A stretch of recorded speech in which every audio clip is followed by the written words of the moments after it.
नमस्कार, स्वागत है आप सभी का न्यूज प्लस 21 में। मैं हूं आपके साथ अंजलि। आइए एक नजर डालते हैं दिन के टॉप 10 बुलेटिन पर। छत्तीसगढ़ सीएम पर 3 दिन में फैसला, साव रेणुका गोमती का संसद से इस्तीफा। मजदूर से विधायक बने ईश्वर ने टेका विधानसभा चौखट पर माथा।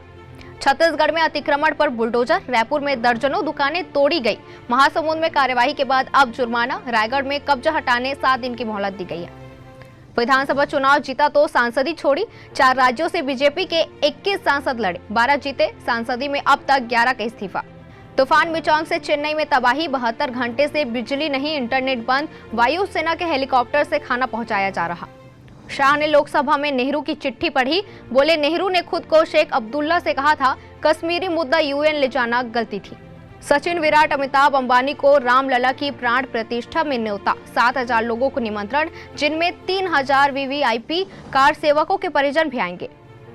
सरकार ने 100 से ज्यादा वेबसाइट ब्लॉक की। पार्ट टाइम जॉब के नाम पर होती थी ठगी, विदेश से ऑपरेट होती थी वेबसाइटें। रियलमी का सबसे पतला स्मार्टफोन 14 दिसंबर को लॉन्च होगा। C67 5G में 50 MP का रियर कैमरा। साउथ अफ्रीका दौरे के लिए टीम इंडिया रवाना। 10 दिसंबर को पहला T20 टेस्ट टीम में शामिल रोहित, विराट 20 दिसंबर को टीम के साथ जुड़ेंगे। अजय देवगन और तब्बू एक बार फिर साथ दिखेंगे। औरों में कहां दम था में साथ काम करेंगे। यह फिल्म 26 अप्रैल को रिलीज होगी।